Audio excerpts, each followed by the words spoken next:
And Dr. Lakshit Garu. Stay there. We'll call you for a picture.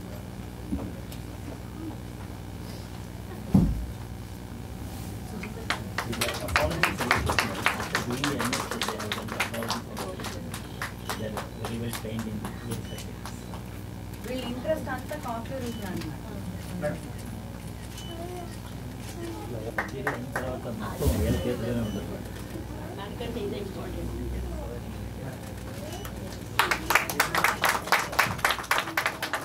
Mr. Ramu, AVT therapist.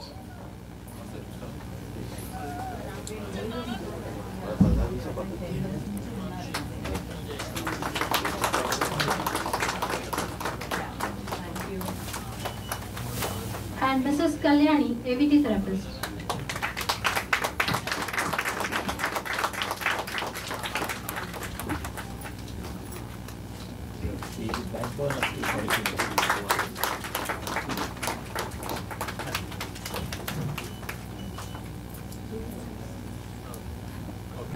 So మీకు అందరికీ ఆ question ఉంటే మాలో వచ్చి హియరింగ్ సెన్సిటివిటీ టెస్ట్ చేయించుకుంటే ఫ్యూచర్లో మీకు లాస్ వస్తుంది.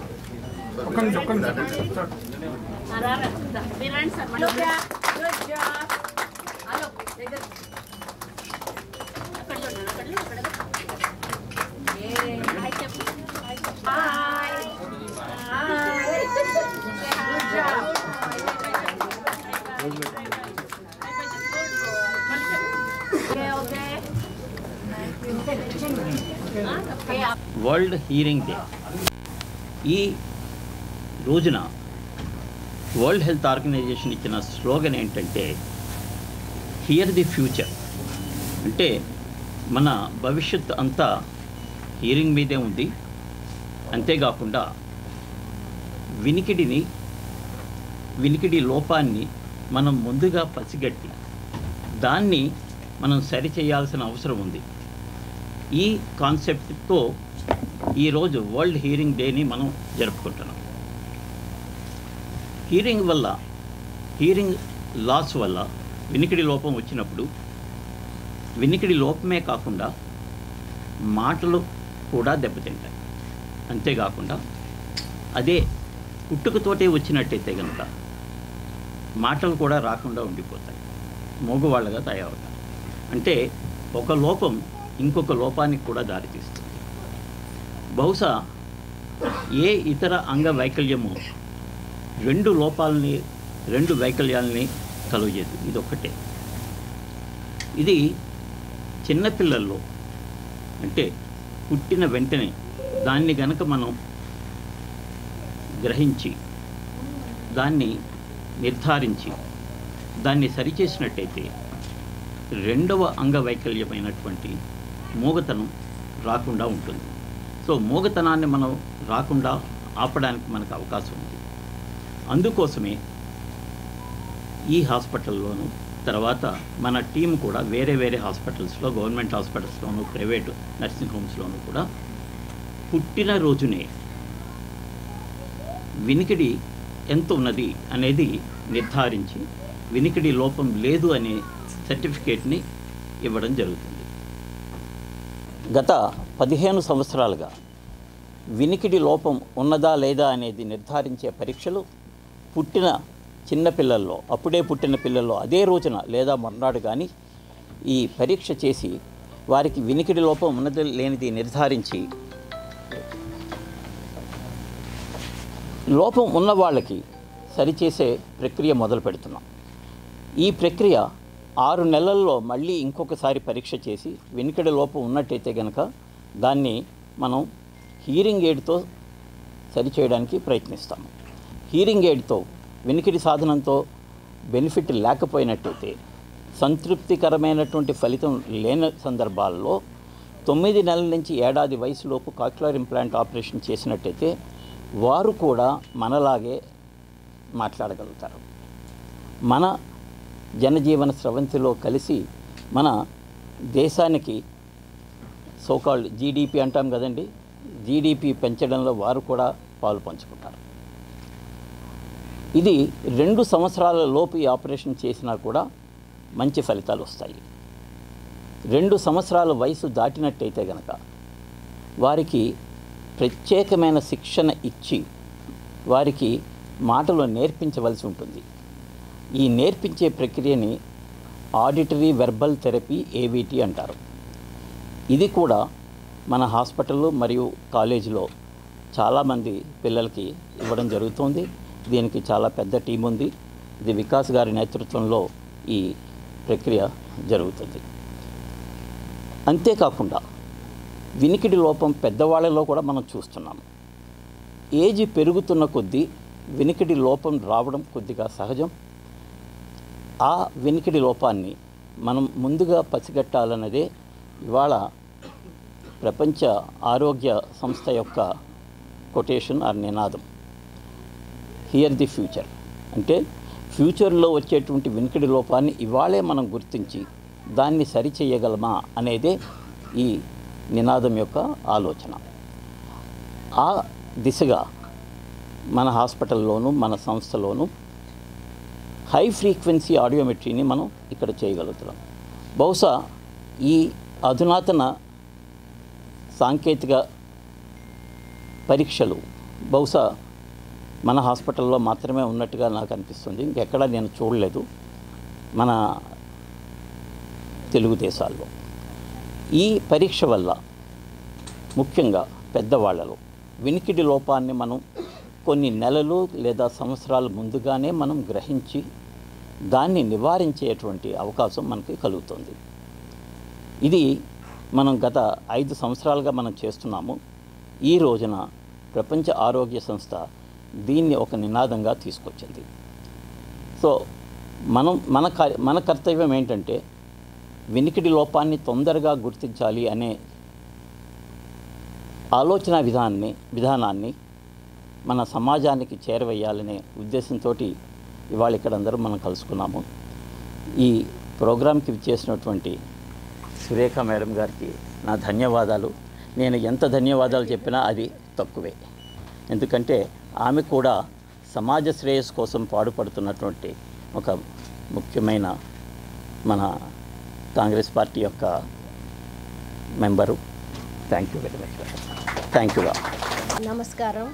ఈరోజు ప్రపంచ వినికిడి దినోత్సవం వరల్డ్ హియరింగ్ డే సందర్భంగా మా హాస్పిటల్ డాక్టర్ మేఘనాథ్ గారు ఏంటి వారు ఆహ్వానం మేరకు మరి సునీత మేడం వచ్చి నన్ను ఆహ్వానించడం జరిగింది. ఈరోజు వచ్చి మేము చేసే కార్యక్రమంలో పాలు పంచుకోవాలి అని వాళ్ళు కోరిన మీదట ఇది ఒక మంచి సామాజిక కార్యక్రమం, ఇందులో తప్పకుండా వస్తాను అని చెప్పి నేను ఈరోజు వచ్చి ఇందులో పాల్గొని మీతో పాటు ఈ కార్యక్రమాల్లో ఉన్నందుకు చాలా హ్యాపీగా ఉంది. ఈ ఇన్స్టిట్యూట్ వారికి కూడా ధన్యవాదాలు తెలియజేస్తూ ఉన్నాను. డాక్టర్ విశాల్ గారికి ఇప్పుడే మళ్ళీ మాతో పాటు సన్మానం చేయించుకున్నటువంటి డాక్టర్స్కి, అదేవిధంగా టెక్నికల్ టీమ్స్, ఇంకా అదేవిధంగా రిహాబిలిటేషన్కు సంబంధించినటువంటి టీం మెంబర్స్కి, వాళ్ళందరికీ, ఇక్కడ వచ్చినటువంటి ప్రెస్ మీడియా మిత్రులందరికీ, అదేవిధంగా ఎవరైతే కాక్లియర్ ఇంప్లాంట్ చేసుకున్నారో ఇక్కడ సర్జరీస్ చేసుకొని ఈరోజు స్పష్టంగా మాట్లాడుతూ, డ్యాన్స్ చేస్తూ, పాటలు పాడుతూ, అదేవిధంగా స్పీచ్లు ఇస్తూ మమ్మల్ని ఆహ్లాదపరిచారో ఆ చిన్నారులకు, వాళ్ళ తల్లిదండ్రులకు అందరికీ నా యొక్క హృదయపూర్వక నమస్కారం. నిజంగా సార్ చెప్పినట్టుగా మనం ఎంత అందంగా ఉన్నా, ఎంత డబ్బున్నా, ఎన్ని కోట్ల రూపాయలున్నా కూడా మనిషి వినికిడి లేనప్పుడు ఆ యొక్క జీవితం ఒక మరి అంధకారంలో ఉన్నట్టే అని చెప్పుకోవచ్చును. ఎందుకు అనంటే మనకు ఎదుటివారు మాట్లాడేది మనకి వినపడదు, మనం చెప్పేది ఎదుటివారికి అర్థం కాదు. అదేదో బ్రెయిలీలోకి వెళ్ళిపోతే ఆ బ్రెయిలీ వాళ్ళు మాట్లాడుకుంటే వాళ్ళకు మాత్రమే అర్థమవుతుంది, కానీ మనలాంటి వాళ్ళం అది రిసీవ్ చేసుకోలేమనే విషయం అందరికీ కూడా తెలుసు.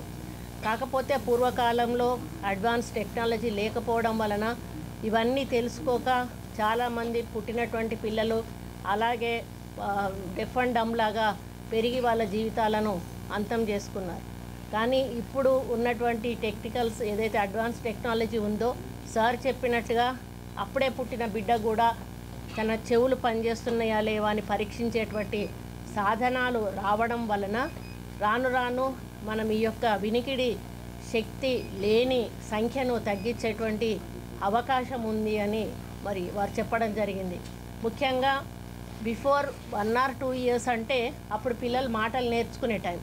ఆ టైంలో మనము వినికిడి శక్తిని కానీ వారికి ఇవ్వగలిగితే మనం మాట్లాడేటప్పుడు మనతో పాటు వాళ్ళు మాటలు నేర్చుకుంటారు. కాబట్టి వాళ్ళకి రిహాబిలిటేషన్ అనేది స్పీచ్ థెరపీ అట్లాంటివి అనేది అవసరం ఉండదు.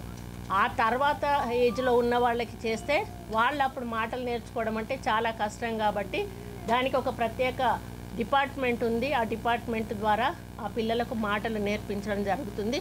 అది కొంచెం కష్టమైనా కూడా సాధ్యమైనటువంటి విషయమే. దాన్ని మన అందరూ ఈ డిపార్ట్మెంట్ వాళ్ళు సాధ్యం చేస్తున్నారు. ఇప్పుడు మనం చూసాం చాలామంది పెద్ద పెద్ద పిల్లలు కూడా చక్కగా పాటలు పాడారు, డాన్సులు చేశారు, స్పీచ్లు ఇచ్చారు. కాబట్టి ఇది చిన్న ఇష్యూ అనుకొని వదిలిపెడతారు. కానీ అది వదిలిపెట్టకుండా చిన్నప్పటి నుంచే మనం జాగ్రత్తగా పరిశీలించి వాటికి ట్రీట్మెంట్ కానీ తీసుకున్నట్టయితే మన పిల్లల భవిష్యత్తు చాలా చాలా బాగుంటుందనేది మనం అందరం కూడా ప్రతి ఒక్కరికి తెలియజేయాల్సిన అవసరం ఉన్నది. ఎందుకు అనంటే ఒకవేళ కొంతమంది దగ్గర డబ్బులు ఉండవు, డబ్బులు లేని వాళ్ళు మా దగ్గర డబ్బులు లేవే అని చేయించుకున్న సందర్భాలు ఉన్నాయి. నేను రాజశేఖర రెడ్డి గారు ముఖ్యమంత్రిగా ఉన్నప్పుడు ఆ రోజు ఇటువంటి వాళ్ళు ఎవరైతే డెఫ్ అండ్ డమ్ వాళ్ళు ఉన్నారో వాళ్ళ ఆశలు వదిలేసుకునేవారు. ఇప్పుడు ఏదైతే మనకు లివర్ ట్రాన్స్ప్లాంటేషన్, కిడ్నీ ట్రాన్స్ప్లాంటేషన్ ఉన్నవాళ్ళు డబ్బులు పెట్టుకోలేక వాళ్ళు చనిపోతూ ఉంటే చూస్తూ ఊరుకునే వాళ్ళు. అంతే తప్పితే వాళ్ళ దగ్గర అంతంత కాస్ట్ పెట్టి రిప్లేస్ చేసుకునేటువంటి శక్తి వాళ్ళకి లేకుండేది.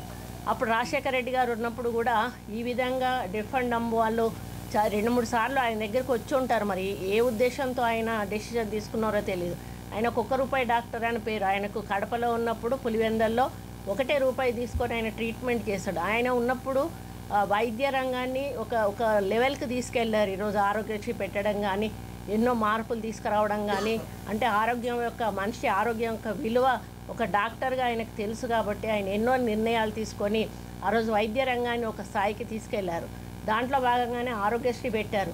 దాంట్లో భాగంగానే ఈ డెఫ్ అండ్ డమ్ పిల్లలకు కూడా సర్జరీ చేసేటువంటి కార్యక్రమానికి ఒక 7 లక్షల నుంచి 8 లక్షల వరకు కూడా ఒక పేషెంట్కు ఇవ్వడానికి ఆ రోజు ఆయన ఆరోగ్యశ్రీ కింద ఒప్పందం చేసుకోవడం జరిగింది.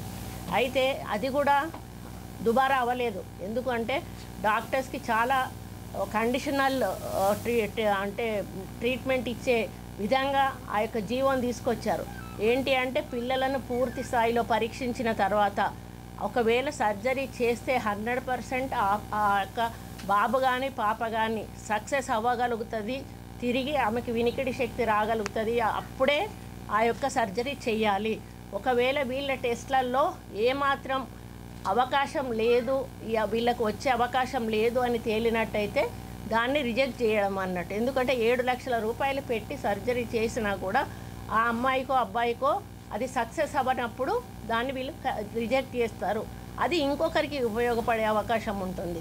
ఆ విధంగా ఆయన కొన్ని రోజుల తర్వాత మొత్తం అందరినీ కూడా పిలిపించుకొని సర్జరీ అయిన అందరినీ కూడా, అప్పుడు సార్ కూడా ఉన్నారు, సార్ నేను లేను కానీ నేను ఫొటోస్లో చూశాను, సార్ కూడా ఉన్నారు. సార్ వాళ్ళ పేషెంట్నే ఫస్ట్ టెస్ట్ చేశారు ఆయన పిల్లలతో. ఆ రోజు ఒక పావు గంట అరగంట అని చెప్పి ఈ సర్జరీ అయిన పిల్లలందరినీ కూడా పిలుచుకొని వచ్చి దాదాపు 2-3 గంటల టైం అతను అక్కడ స్పెండ్ చేశారు.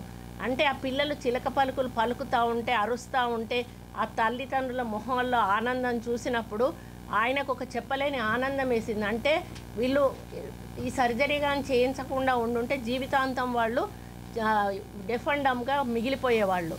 అప్పుడు సారు చేసిన సర్జరీ చేసిన వాళ్ళ అమ్మాయినే ఫస్ట్ టెస్ట్ చేసి స్విచ్ ఆన్ చేసి వాళ్ళ మాటలు వినడం జరిగింది రాజశేఖర రెడ్డి గారు. ఆ తర్వాత గత గవర్నమెంట్ అది తీసివేయడం జరిగింది. కానీ దాన్ని మళ్ళీ పునరాలోచిస్తే బాగుంటుందనేది నా అభిప్రాయం. ఎప్పుడైనా అవసరం ఉంటే తప్పకుండా మా మంత్రివర్గంలో కానీ సీఎం గారి దృష్టికి కానీ తప్పకుండా తీసుకెళ్ళడానికి నేను ప్రయత్నం చేస్తానని ఈ సందర్భంగా తెలియజేస్తూ ఉన్నాను. కాబట్టి మనం ప్రపంచవ్యాప్తంగా చూసుకుంటే మరి దాదాపు ఒక 5%, 10%, 5% మెంబర్స్ దాదాపుగా ఈ వినికిడి శక్తి లేకుండా ఉంటారు అని చెప్పేసి మనకు సర్వేలో తెలుస్తూ ఉంది. ఇప్పుడు ఏదైతే వరల్డ్ హెల్త్ ఆర్గనైజేషన్ చెప్పిందో రాబోయే రోజుల్లో వినికిడి శక్తి తగ్గకుండా ఉండాలి అంటే మనం ప్రతి ఒక్కరం కూడా జాగ్రత్తగా ఉండాలి అనేది మరి అది ఖచ్చితంగా నిజం. ఎందుకంటే ఈరోజు మా ఫ్యామిలీ ఇష్యూనే చెప్తాను. మా నానమ్మకు కొంచెం ఒక ఏజ్ వచ్చినాక తనకు డెఫ్ అయిపోయింది. అప్పుడు తర్వాత మా నాన్నగారికి కూడా డెఫ్, తను కూడా. ఇప్పుడు మా ఇద్దరు సిస్టర్స్కు కూడా ఒక చెవి వినపడుతుంది, ఒక చెవి వినపడుతుంది. అంటే ఇది జెనెటికల్గా కూడా స్ప్రెడ్ అయ్యేటువంటి ఛాన్సెస్ ఉంటుంది. జనరల్గా కూడా ఒక ఏజ్ వచ్చినాక చెవులు వినపడకపోవడం అనేది జరుగుతూ ఉంటుంది. అటువంటి అనుమానం ఏమాత్రం వచ్చినా కూడా ముందుగా వచ్చి మనం టెస్ట్ చేయించుకున్నట్టయితే మొత్తం అంటే పోయిన వినికిడిని తీసుకురాకపోయినా ఇంకా ఎక్కువ వినపడకుండా పోయే విధంగా పోకుండా ఆపగలిగే శక్తి అయినా కూడా డాక్టర్స్కి ఉంటుంది. కాబట్టి ఇప్పుడు వారు డాక్టర్ గారు చెప్పినట్టుగా ఇది ఒక అంటే ప్రజల్లో ఒక అవగాహన తీసుకురావాల్సిన కార్యక్రమం. ఈ కార్యక్రమం ద్వారా భవిష్యత్తులో మనము బాగుంటాము, మన చుట్టుపక్కల పరిసరాలతోటి మనం కూడా ఒక అటాచ్మెంట్ అనేది ఉంటుంది. ఒక ప్రకృతితో మనకు అటాచ్మెంట్ ఉంటుంది. అక్కడ 10 మంది మాట్లాడుకుంటూ ఉంటారు కానీ మనకు వినపడదు. మనం చూస్తూ ఉంటాం అంతే తప్పితే వాళ్ళు ఏం మాట్లాడుకుంటారో వినపడదు. ఆ ఆనందాన్ని మనం కోల్పోతాము. మన పిల్లలతోటి, మన మనమరాళ్ళతోటి, మునిమనమలతోటి మాట్లాడాలని ఉంటుంది. వాళ్ళు మాట్లాడతారు, వాళ్ళు ఏం మాట్లాడతారో మనకు అర్థం కాదు కానీ వాళ్ళు ఏదో చెప్తూ ఉంటారు. ఇటువంటి ఎన్నో ఎంజాయ్మెంట్స్ అన్నీ, ఎంటర్టైన్మెంట్స్ అన్నీ కూడా వాళ్ళ లాస్ట్ లైఫ్లో కోల్పోయేటువంటి అవకాశం ఉంటుంది.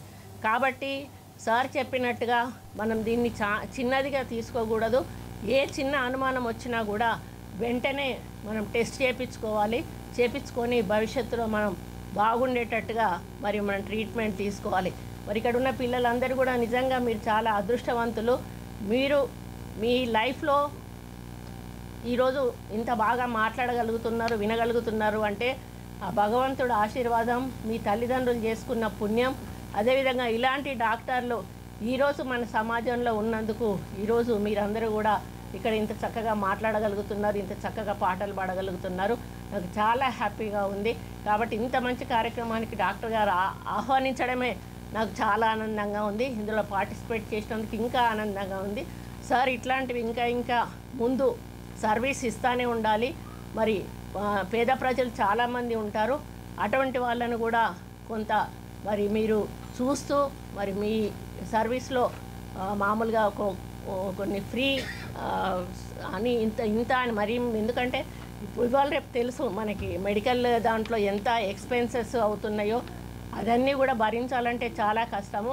కానీ బాగా నిరుపేదలు అనుకున్న వాళ్ళు ఎవరైనా ఉంటే అటువంటి వాళ్ళను ఒకటో రెండో దయచేసి మీరు ఒక హెల్ప్ చేసే విధంగా అట్లాంటి వాళ్ళని కూడా తీసుకుంటే వాళ్ళ కుటుంబానికి రక్షణ కల్పించిన వాళ్ళు అవుతారని నా యొక్క అభిప్రాయాన్ని తెలియజేస్తూ మాలాంటి వాళ్ళమే రికమెండ్ చేస్తాం సార్. చాలామంది వస్తారు మా దగ్గరికి, ఇస్తే ఎంతో కొంత ఇస్తాం, మేము 1 లక్ష ఇస్తాం, 50,000 అట్లా ఇస్తారు. కానీ 7 లక్షల రూపాయలు ఒకరికి జమ చేసి ఇవ్వాలి అని అంటే అంత ఈజీ మెథడ్ కూడా కాదు. కాబట్టి మీరు ఏదో ఒక దారి చూపించి అట్లాంటి వాళ్లకు డొనేషన్స్ చేసే ఏదన్నా ఒక సిస్టమ్ అన్నా పెట్టుకొని ఆ విధంగా ముందుకెళ్తే బాగుంటుందనేది నా అభిప్రాయం. ఎందుకంటే ఒక ఏజ్ దాటినాక ఇంకా వాళ్ళకి ఏం చేసినా కూడా వృధా. ఏజ్ లోపల చేసేదానికి మీరు మీ వంతు కృషి చేయాలని మీ టీంకి మీకు కూడా మరి హృదయపూర్వక ధన్యవాదాలు తెలియజేసుకుంటూ అందరికీ కూడా పిల్లలకు ఆశీర్వాదం తెలియజేసుకుంటూ నన్ను ఆహ్వానించినందుకు మీకు ప్రత్యేక కృతజ్ఞతలు తెలియజేసుకుంటూ సెలవు తీసుకుంటాం.